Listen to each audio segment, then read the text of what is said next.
welcome back to my YouTube channel. Today in this video we will discuss about review concepts of illness, diseases, in which we will consider definition, dimensions and determinants of disease. So without wasting any time, let's begin the video. सबसे पहले हम बात कर लेते हैं कि illness या disease क्या होता है, ठीक है. So disease any harmful deviation from the normal structural or functional state of an organism generally associated with certain signs and symptoms. So disease क्या होता है? कोई भी harmful deviation जो कि हमारे normal body structure में या हमारे normal body की जो functioning हम कर रहे हैं उसके अंदर organism के अंदर कोई harmful deviation आ जाती है और उसके कारण क्या हमें कुछ साइन सिम्टम्स देखने को मिल रहे हैं उस डेविएशन के कारण, तो उसे हम क्या कहते हैं? डिजीज कह देते हैं, ठीक है. So it is described as an harmful or abnormal condition affecting a specific part, organ or system of an organism arising from diverse factors like infection, genetic anomalies, environmental pressures.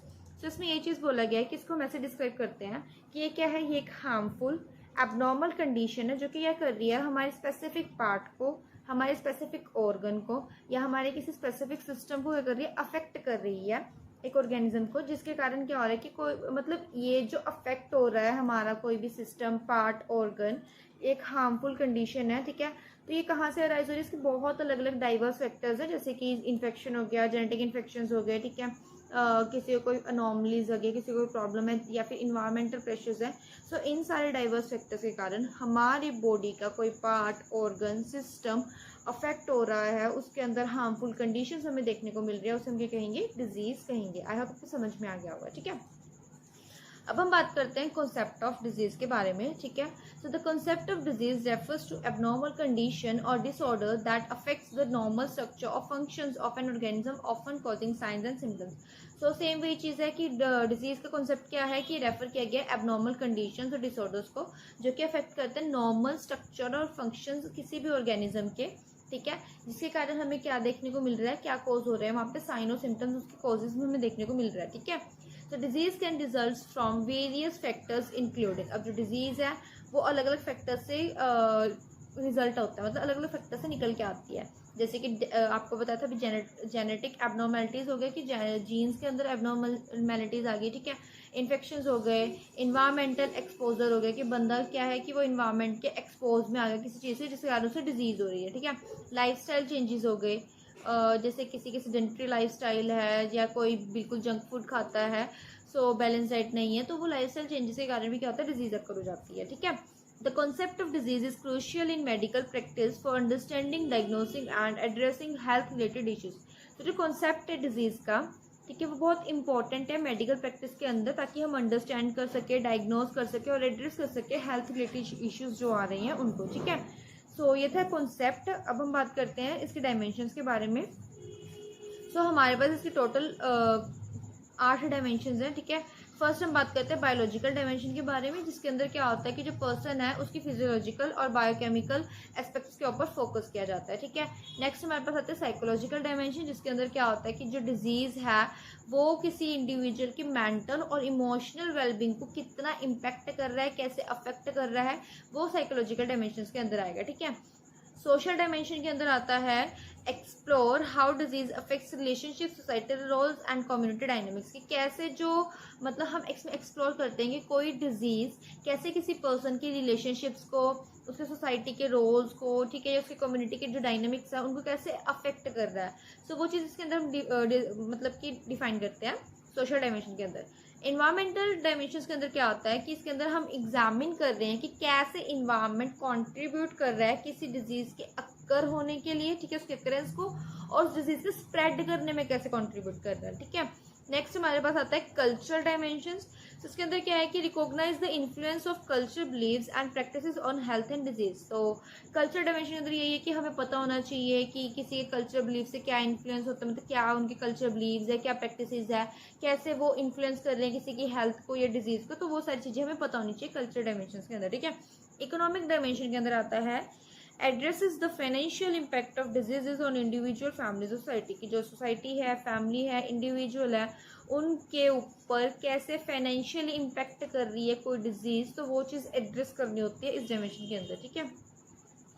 Next हमारे पास आता है epidemiological dimension, जिसके अंदर क्या है कि हम focus करते हैं डिस्ट्रीब्यूशन और डिटर्मिनेशन ऑफ डिजीज की स्टडी को, कि किसी पॉपुलेशन के अंदर कितनी डिस्ट्रीब्यूट हो गई है, कितने डिटर्मिनेंट्स, कौन कौन से कॉजेज हैं उस डिजीज के, सो वो उस चीज़ के ऊपर फोकस करते हैं एपिडेमियोलॉजिकल डायमेंशन के अंदर। ठीक है।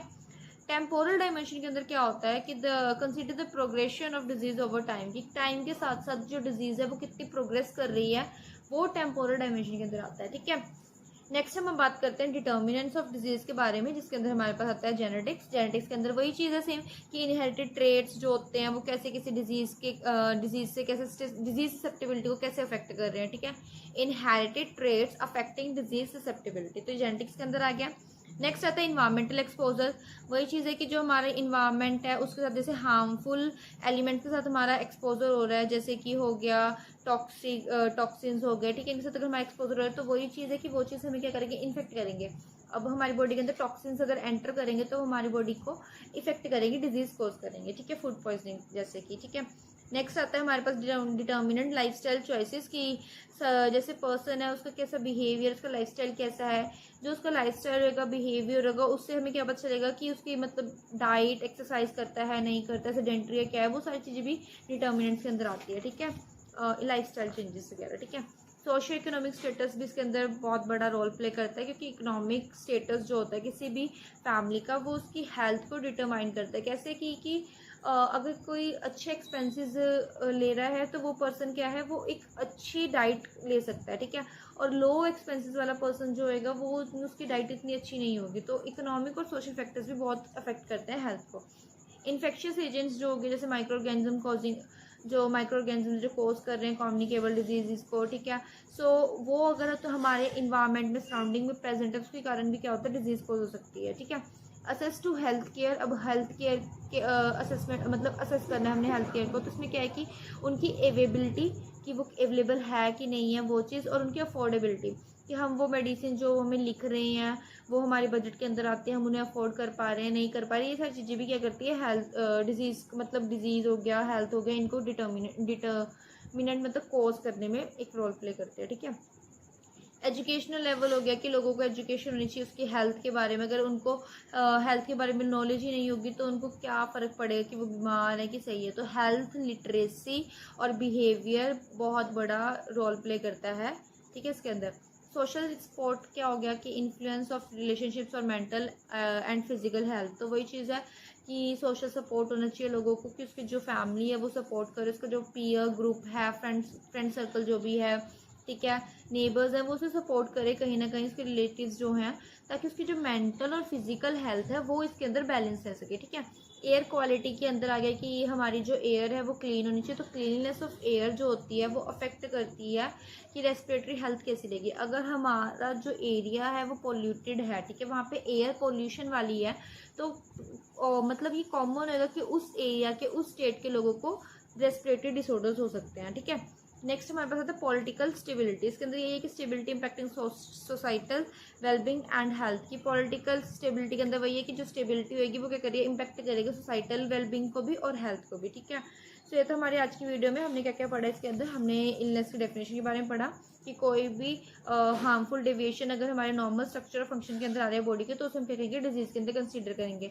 कॉन्सेप्ट पढ़ा, कॉन्सेप्ट का भी नॉर्मल ये चीज़ थी कि एबनॉर्मल कंडीशंस जो हैं, जैसे कैसे हमारे नॉर्मल स्ट्रक्चर और फंक्शंस को अफेक्ट करती है, वही उसका कॉन्सेप्ट है। इसके अंदर हमारे बस वो पॉजिटिव एजेंट्स आ गए थे, जैसे कि पॉजिटिव एजेंट्स नहीं सॉरी कि फैक्टर्स आ गए थे। इसके कारण क्या होता है कि फैक्टर आते हैं, जैसे जेनेटिक एबनॉर्मेलिटीज़ हो गया, infections, environmental exposure, lifestyle choices. ठीक है। फिर हमने कुछ डायमेंशंस पढ़ी, 8 डायमेंशंस हमारे पास थी।